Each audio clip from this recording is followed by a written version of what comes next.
Well, hello guys, this is Beast or Justin. Uh, with it being dark, I have to use my phone light, but still. So, some new stuff has developed in my life. Not too much dramatic, but the person who I was friends with and who was dating Lexus, he is no longer here again, which I kind of fear as much. They end up going through a time and they broke up, and originally she wasn't going to get back together with him, and then he ended up talking her into getting back together with her, with him again. And of course, that only lasted for a few days, and then they broke up again, which I figured that it would, and I do apologize for my phone. So yeah, uh, which I don't judge her for it. We're all humans; we do make mistakes, um, and it is her right to be with whoever she wants, or don't want to be with who she doesn't want to be with, so on and so forth. Um, but I recently started a working at an actual job, so I'm going to be making money. Uh, so yeah, uh, the job I'll be working at is Menards, and I will be building truss. Which, for those who don't know what trusses are, it basically is the main roof, um, main part of the roof, I guess. It's basically what gives the roof its shape and sturdiness, um, so snow, rain, stuff like that doesn't collapse um, the roof.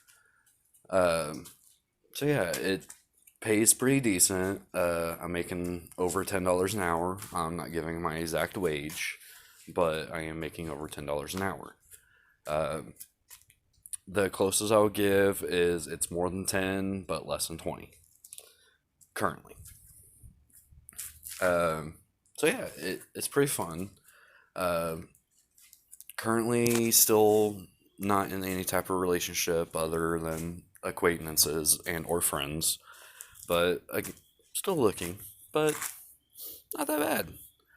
But earlier, I was in town because uh, Michaela had to go to the hospital. Nothing too major, but uh, basically one of those things that lucky that they caught it when she did. So she just has to get some medicine and she'll start being and feeling better. So yeah, that's that part. But while I was waiting in my car, and one of my other friends went in with her because she wanted him, and there with her. Uh, so I was out there and I was watching some videos. The videos were actually basically about life and stuff, and it's not bad. Basically, a question that I would like to ask everyone, and is something I got from the videos. Um, I'm not going to name the videos, mostly because I can't name them all, and might as well not even try, to be honest. But the question is, how would you guys like to be remembered after you guys pass away? And how long would you guys like to be remembered for? Which I asked a couple of my friends this, and a couple of them kind of like, I don't really know. It's something that they didn't really think about, but I got them to think about it, and one of them uh, was like, he doesn't really want to be remembered, he just wants to be forgotten, and all that. And I was like, is that really what you want? Or is that just what you feel at the moment? And he took a minute and decided that That's actually not what he wanted, but he actually wanted to make other people feel good, make people smile, make people happy. And he wanted to be remembered for a couple hundred years after he passed away, um, which is a very, very respectful answer. And really, there's no real wrong answer, but you can't just think about what the first thing comes to your mind, because it's often not right. Uh, so, what I give you guys is kind of a challenge, I guess, but not really a challenge. Look inside yourselves and find out what you believe and what you want other people to remember you by, rather if it is something simple or something not. Uh, and a question that I also have is, say, Albert Einstein, for an instance. Currently, we remember him because of all of his mathematical discoveries, or, yeah. But, say, 2, 3, 400 years from now, how will we look at him then if we even remember him? One of the videos I watched was actually kind of brought to light of him, and the video was about like kids going to like a museum and looking at technology that we have today, like cell phones, computers, and stuff. And there was a video that was actually talking about Albert Einstein, and the video went on and uh, talked about all of his feats and stuff. And then at the end of the video, the kids were like, "Who's Albert Einstein?" And today, like, we know him and stuff, but the video was basically showed that even people like Albert Einstein will eventually fade away, but there will still be traces of them if you look hard enough. And another video was about uh, your family, after your direct people who will remember you. So your friends, your family. Say if the average person lives to be about 80, right? So, and the average person will have kids typically later teens all the way up to their early 30s. So let's just say everyone will have a kid at 25. You will have a kid 25, so on and so forth, or you had a kid. It's theoretical, not saying you have or will, but so you have your kids. They will grow up with you. Obviously, they're going to remember you. And 25 years later, they have kids. And you're still alive because, like I said before, you're going to supposedly live until you're like in your 80s. And following this pattern, it will go all the way to your great grandkids, if I have my math correct, which I'm not really fully doing math, it's just a rough estimate, which usually doesn't really happen. There are instances like I remember my great grandpa on my dad's side and on my dad's side. But he ended up passing away, but so I have memories of him. And I was one of the last few people that will probably remember him, because his children will pass away, and then my dad will eventually pass away.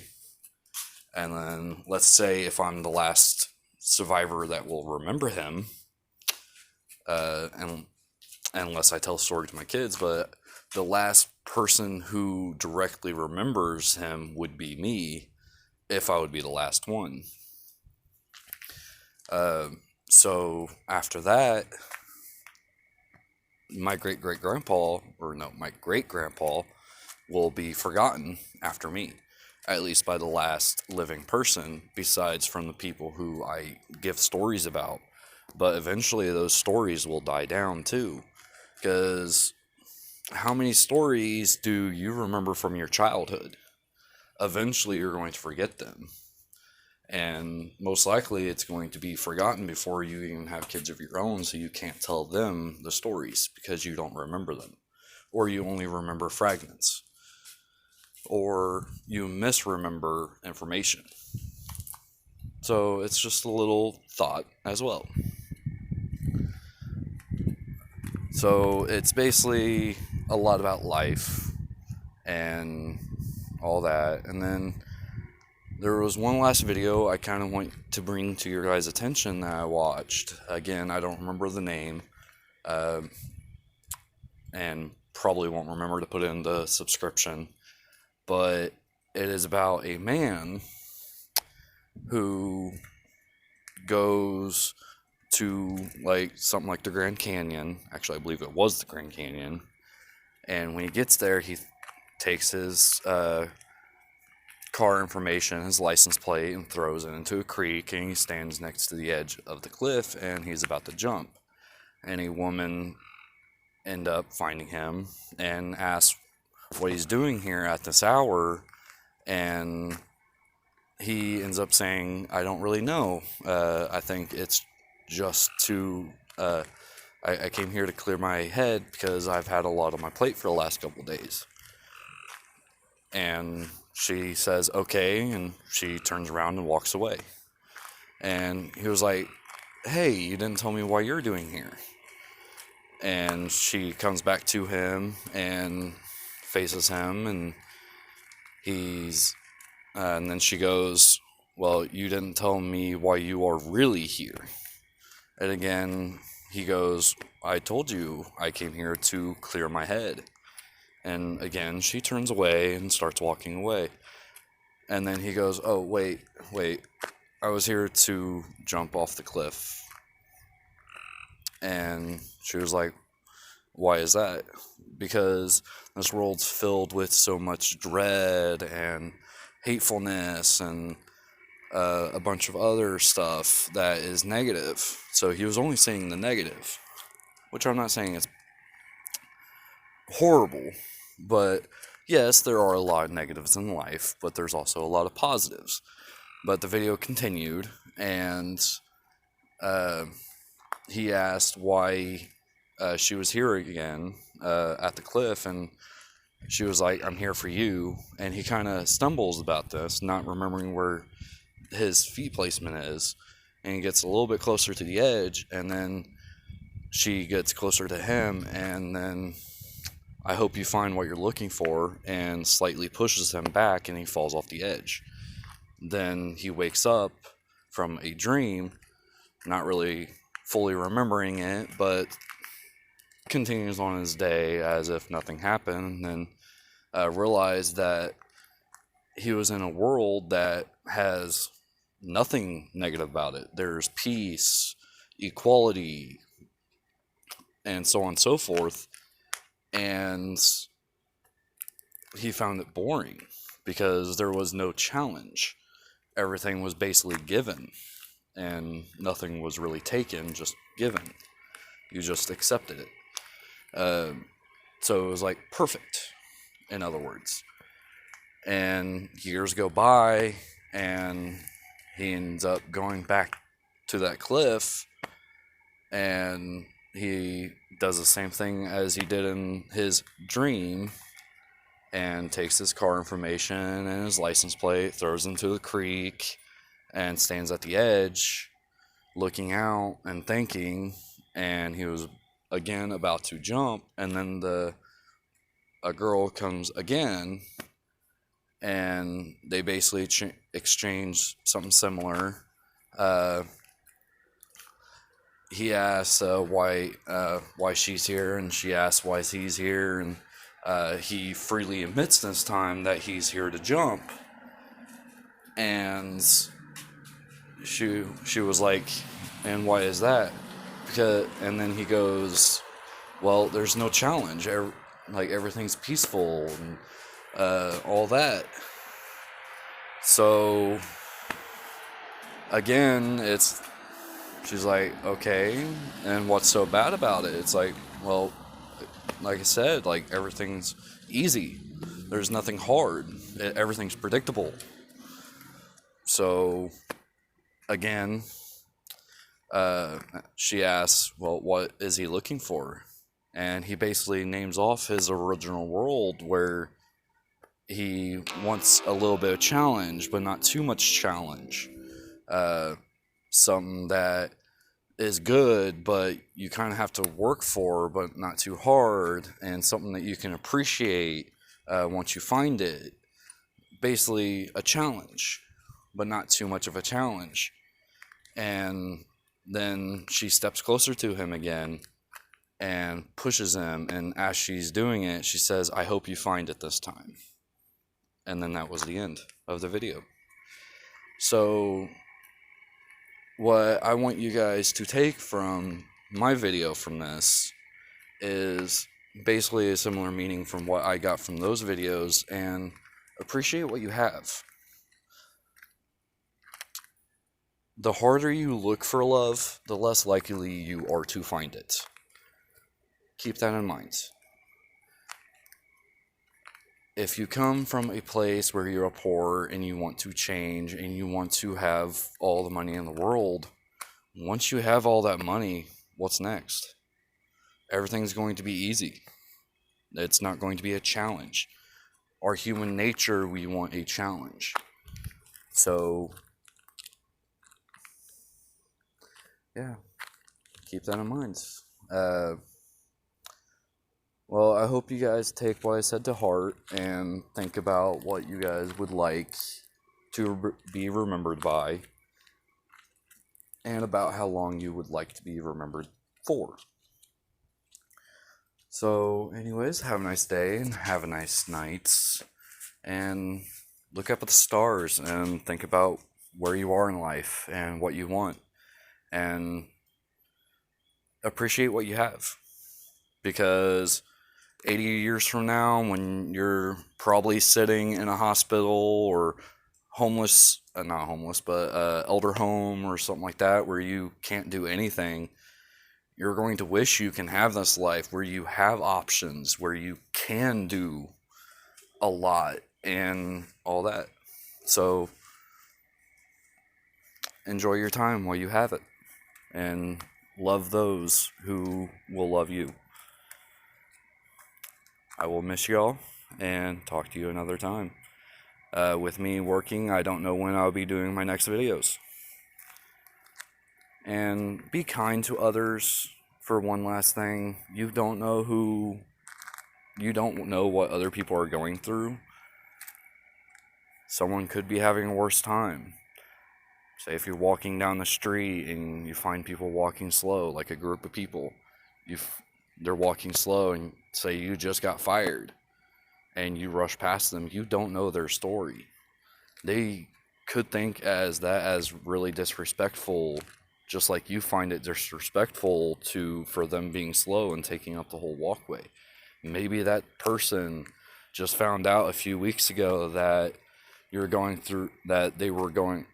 they got diagnosed with the disease or something, and that's why they're walking slow, because their disease is preventing them to move faster. Just be respectful and go, hey, do you mind if I go past you guys? Or just be easy and actually go around them. And just because you find something hard right now doesn't mean something easy won't come along later. So, peace.